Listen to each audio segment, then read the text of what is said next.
आपके मन में निवेश करने की बात तो आती है तो हमारे पास कई सवाल होते हैं।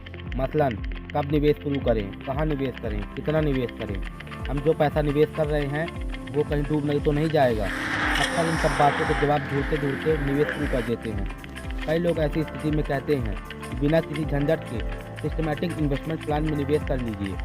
अगर आपने भी SIP के बारे में सुना है तो आपको इसकी पूरी जानकारी रखनी चाहिए। SIP को बेहतर तरीके से समझने के बाद आपके सारे सवालों के जवाब मिल जाएंगे और वित्तीय रूप से एक मजबूत भविष्य की ओर कदम भी बढ़ा सकेंगे। तो आइए जानते हैं सिस्टमैटिक इन्वेस्टमेंट प्लान के बारे में पूरी जानकारी। तो नमस्कार दोस्तों, स्वागत है आपका आपके अपने YouTube चैनल स्टॉक लर्न में। यदि आप लोग हमारे चैनल पर नए हों तो चैनल को सब्सक्राइब जरूर कर दें। साथ ही यदि वीडियो आपको पसंद आए तो वीडियो को लाइक कर दें। तो चलिए ज़्यादा आपका बिना टाइम खराब किए वीडियो को शुरू करते हैं। अब आपके मन में यह सवाल जरूर आया होगा कि क्या होता है सिस्टमैटिक इन्वेस्टमेंट प्लान। हमने अक्सर लोगों को यह कहते हुए सुना है कि बूंद बूंद से सागर बनता है। SIP भी इस सिद्धांत पर काम करता है। यह एक ऐसा निवेश विकल्प है जिसमें एक निश्चित समय के लिए नियमित रूप से न्यूनतम 500 रुपये का भी निवेश कर सकते हैं। आप यह भी तय कर सकते हैं कि कितने अंतराल पर इसमें निवेश करेंगे। यह साप्ताहिक, मासिक, तिमाही या सालाना आधार पर हो सकता है। इस प्रकार कुछ समय के बाद आप एक बड़ी रकम जुटा सकते हैं। उदाहरण के तौर पर समझने के लिए मान लीजिए कि आप लोन लेना चाहते हैं। आप घर या कार खरीदने के लिए लोन ले रहे हैं और इसके लिए आवेदन किया है। सामान्यतः इस तरह के खर्च के लिए हम बचत नहीं कर पाते हैं, लेकिन जब हम लोन लेते हैं तो एक नियमित समय पर इसका रिपेमेंट करते रहते हैं। लोन के लिए EMI की रकम बहुत कम होती है, लेकिन लोन के लिए हमें मूल रकम के अलावा ब्याज का भी भुगतान करना होता है। इससे आप समझ सकते हैं कि SIP और लोन में केवल यह अंतर है कि लोन लेने पर आपको ब्याज की रकम चुकानी होती है, जबकि SIP में निवेश कर आप भविष्य के लिए एक बड़ी रकम तैयार कर सकते हैं। आइए अब जानते हैं कि SIP कैसे काम करता है। SIP के जरिए आप किसी भी तरह के म्यूचुअल फंड में निवेश कर सकते हैं। इससे आप एक लंबे समय में बड़ी पूंजी जुटा सकते हैं। यहाँ आपको एक समझाना होगा कि एक रिटर्न जनरेट करना और पूंजी बनाना दो अलग अलग बातें हैं।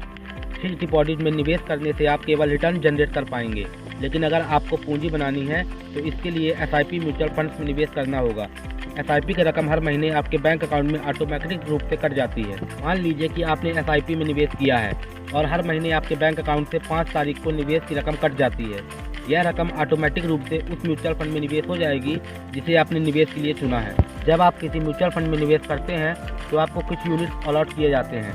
उदाहरण से समझिए कि किसी एक म्यूचुअल फंड का NAV वर्तमान में 20 रुपये है।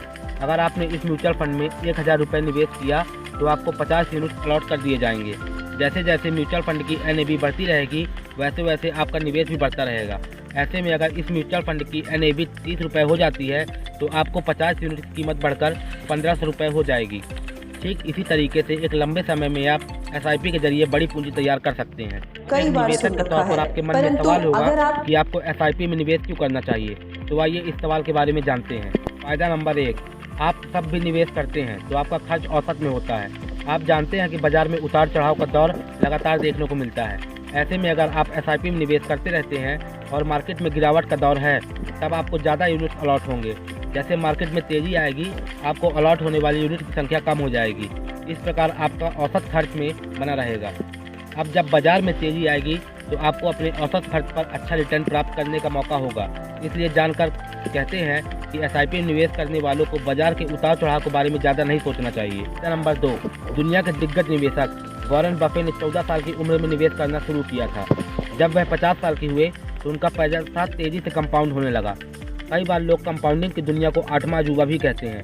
कंपाउंडिंग के तहत आपको केवल उसी रकम पर रिटर्न नहीं मिलता जिसे आपने निवेश किया है, बल्कि आपको पहले के मिले रिटर्न पर भी रिटर्न मिलता है। उदाहरण के तौर पर समझना चाह रहे हैं तो मान लीजिए कि आपने किसी म्यूचुअल फंड में 1 लाख रुपये का निवेश किया।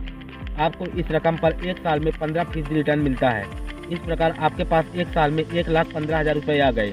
जब कंपाउंडिंग की वजह से आपको इसके अगले साल 1,15,000 रुपये पर भी रिटर्न मिलेगा। फायदा नंबर 3, अनुशासन के मामले में भी SIP को अच्छा इन्वेस्टमेंट विकल्प माना जाता है। पर्सनल फाइनेंस मैनेजमेंट का कहना है कि किसी भी व्यक्ति को अपनी कमाई से बचत के लिए एक तय हिस्सा निकालकर ही बचे हुए रकम को खर्च करना चाहिए। SIP स्कीम में निवेश के बाद आपको पता रहता है कि एक नियमित अंतराल के बाद कितना हिस्सा निवेश करना है। इसी को देखते हुए आप अपने खर्च की प्लानिंग करते हैं। इस प्रकार एक आदत भी बनती है कि आप हर महीने कुछ बचत करने के बाद ही खर्च करते हैं। सवाल यह आता है कि कैसे अपने लिए बेस्ट SIP चुनें। किसी भी व्यक्ति का SIP चुनने से पहले यह देखना चाहिए कि वह किस वित्तीय गोल को पूरा करने के लिए निवेश करना चाहते हैं। अपनी ज़रूरत को समझने के बाद आप उचित म्यूचुअल फंड को चुन सकते हैं। इंटरनेट में आपको यह जानकारी आसानी से मिल जाएगी कि पिछले कुछ समय में किस स्कीम पर कितना रिटर्न मिला है। आपको यह भी ध्यान रखना है कि आप उन्हीं स्कीम्स को चुनें जिसका जोखिम उठाने के लिए आपके पास क्षमता है। अगर आप कम जोखिम उठाना चाहते हैं तो आपको उन्हीं विकल्प को चुनना होगा जिसमें जोखिम कम हो। तो आज की वीडियो में बस इतना ही। यदि आप लोगों को वीडियो पसंद आया हो तो वीडियो को लाइक ज़रूर कर दें। साथ ही यदि आप लोग हमारे चैनल पर नए हो तो चैनल को सब्सक्राइब कर दें और घंटे के बेल आइकन को प्रेस कर दें ताकि हमारी आने वाली नेक्स्ट वीडियो की नोटिफिकेशन आपको मिल सके। धन्यवाद।